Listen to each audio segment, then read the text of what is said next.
ಸರ್ಕಾರನೇ ಕಾರಣ ಮೆಟ್ರೋ ದರ ಏರಿಕೆಗೆ. ನಂದು ಹೆಂಗೆ ಕಾರಣ ಆಗ ಸಾಧ್ಯ? ಮೆಟ್ರೋದು ಸೆಂಟ್ರಲ್ ಗೌರ್ಮೆಂಟು ಸೆಕ್ರೆಟರಿ ಚೇರ್ಮನ್ ನನ್ನ ಹತ್ರ ಫೈಲ್ ಬಂದಿದ್ದರೆ ನಾನು ಸೈನ್ ಹಾಕಿದರೆ ನಾನು ಅದಕ್ಕೆ ಕಾರಣ. ನನ್ನ ಹತ್ರ ಯಾವ ಫೈಲು ಬಂದಿಲ್ಲ. ಅವ್ರಿಗಿರೋ 12% 12% ಅಂತ ಹೇಳಿತ್ತು, ಕೊಟ್ಟರು 12% ನಾವು ತೀರ್ಮಾನ ಮಾಡಿದ್ದಾರೆ. ನಾನು ಸೋಮವಾರ ನಮ್ಮ ಆಫೀಸರ್ಸ್ನ ಕರೆದು ನಾನು ಮಾತಾಡ್ತೀನಿ. ರಾಜ್ಯ ಸರ್ಕಾರ ಸಹಕಾರ ಕೊಡದೇ ಇರೋ ಕಾರಣಕ್ಕೋಸ್ಕರನೇ ದರ ಏರಿಕೆ ಆಗ್ತಾ ಇದೆ. ಪ್ರತಿ ವರ್ಷ ಫಂಡ್ ಅಂತ ಅವ್ರಿಗೆ ಸಪೋರ್ಟಿವ್ ಫಂಡ್ ಅಂತ ಸರ್ಕಾರದಿಂದ ಕೊಡ್ತಾರೆ. BJP ಅವ್ರು ಏನು ಕೊಟ್ಟಿದ್ದೀವಿ ಅಂತ ಹೇಳೋಕ್ಕೆ ಕೇಳಿ. ಫಸ್ಟು BJP ಅವರು ಕರ್ನಾಟಕ ರಾಜ್ಯಕ್ಕೆ ಏನು ಸಹಾಯ ಮಾಡಿದ್ದೀವಿ ಅಂತ ಹೇಳಿ,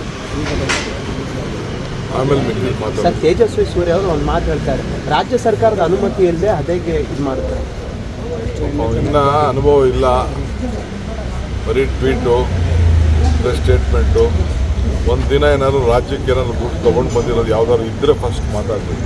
ಬರೀ ಖಾಲಿ ಮಾತು ಮಾಡೋದು ಬೇಡ, ಖಾಲಿ ವಿಚಾರ ಮಾಡೋದು.